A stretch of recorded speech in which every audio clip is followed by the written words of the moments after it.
They say the deepest wounds don't come from enemies. They come from the people you love most. I carried my son in my womb for 9 months. I raised him alone through struggle, hunger, and heartbreak. And yet one day, he looked me in the eyes and said, "Mom, don't expect a dime from Dad's $92 million. You don't deserve it." My heart froze. Not because of the money, but because of who said it. But life has a strange way of teaching lessons. Because when the lawyer read that will, when he said my name, my son's arrogant smile vanished. This is my story. A story about betrayal, truth, and the kind of justice only life itself can deliver. I met Richard Wainwright when I was 26. I was a nurse, working endless shifts in the hospital. He came in one night, injured from an accident. But his smile, it was warm, confident, magnetic. When he spoke, he didn't just talk, he drew you in. Days later, he returned, not for treatment, but to ask me to dinner. I hesitated, but something about him felt sincere. That night, he told me, "You have a kindness the world doesn't deserve, Evelyn." And like a fool in love, I believed him. Within months, we were married. He was wealthy, respected, a man of influence. And for a time, I thought I was the luckiest woman alive. When our son Ethan was born, I left my job to raise him. Richard said, "Don't worry about work. You belong here, with family." I devoted myself to our son. Every laugh, every scrape, every tear, I was there. But Richard started to drift away. Business trips became longer. Dinners became silent. And sometimes, when he came home, he smelled of perfume that wasn't mine. When Ethan turned 13, Richard began taking him everywhere. Golf meetings, company tours, business trips. They'd come home with new suits, new stories, and secrets I wasn't part of. I remember one night, overhearing Richard say, "You'll take over the company one day, son. Not your mother, she never understood business." Ethan laughed, and my heart cracked. Soon, my son stopped calling me Mom. He called me Mother, like a stranger. Cold, distant. He'd say, "Dad says I need to think like a man, not like you. You're too emotional." I tried to reason with him, but every word felt like a wall between us.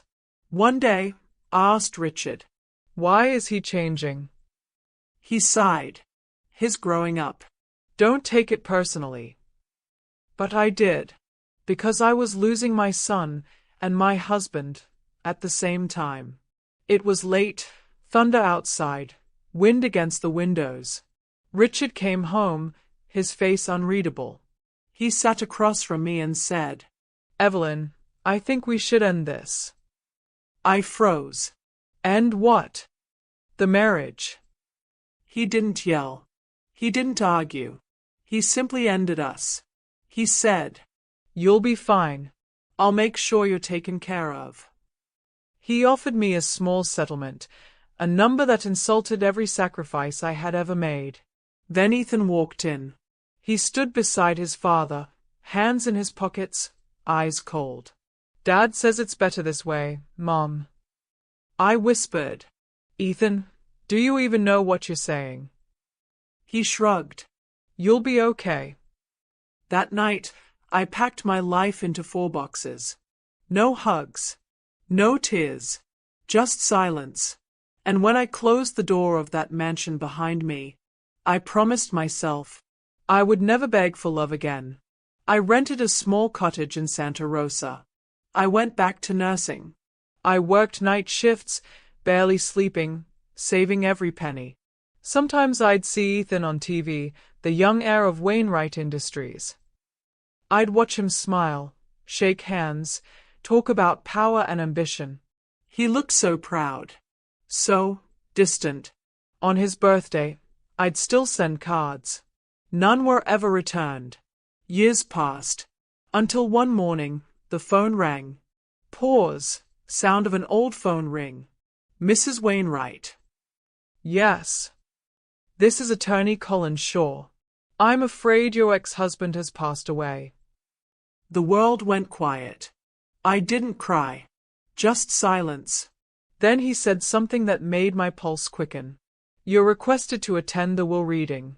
It's very important. The mansion felt colder than I remembered. I walked in wearing a plain dress, while Ethan stood there in a tailored suit, confident and smug. He looked at me and said, "You don't have to be here, Mom. Dad already took care of everything." I smiled faintly. We'll see. Attorney Shaw cleared his throat. Papers rustled. To my son, Ethan Wainwright, I leave $50,000.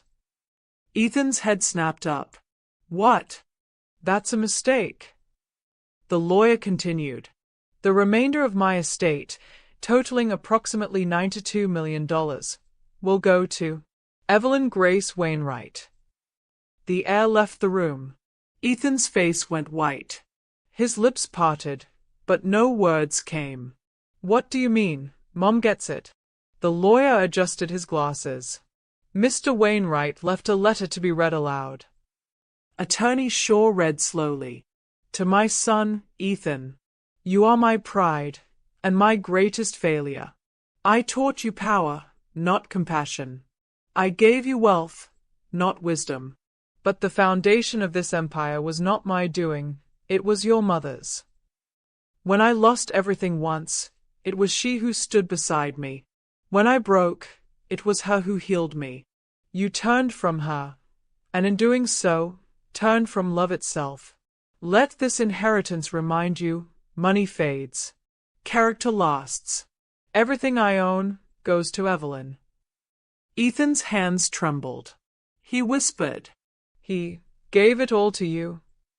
I nodded. No, Ethan. He gave it back. Ethan tried to fight it. He hired lawyers, filed appeals, even accused me of coercion.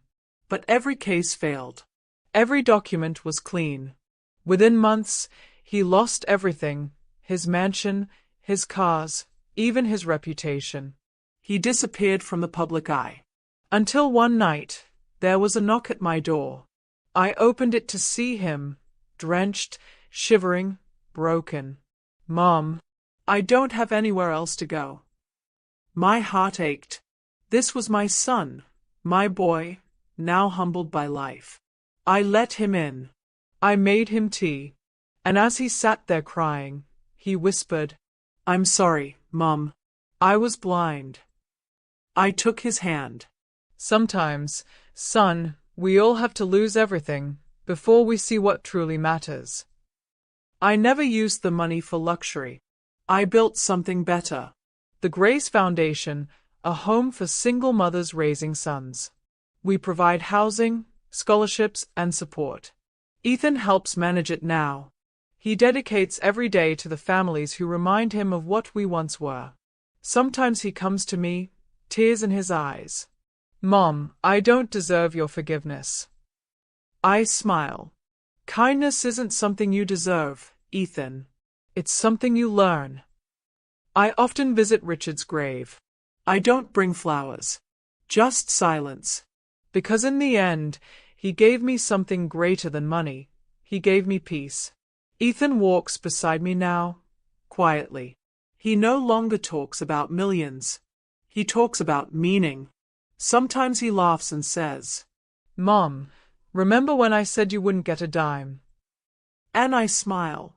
Yes, Ethan. I remember. But you see, I didn't get a dime. I got everything.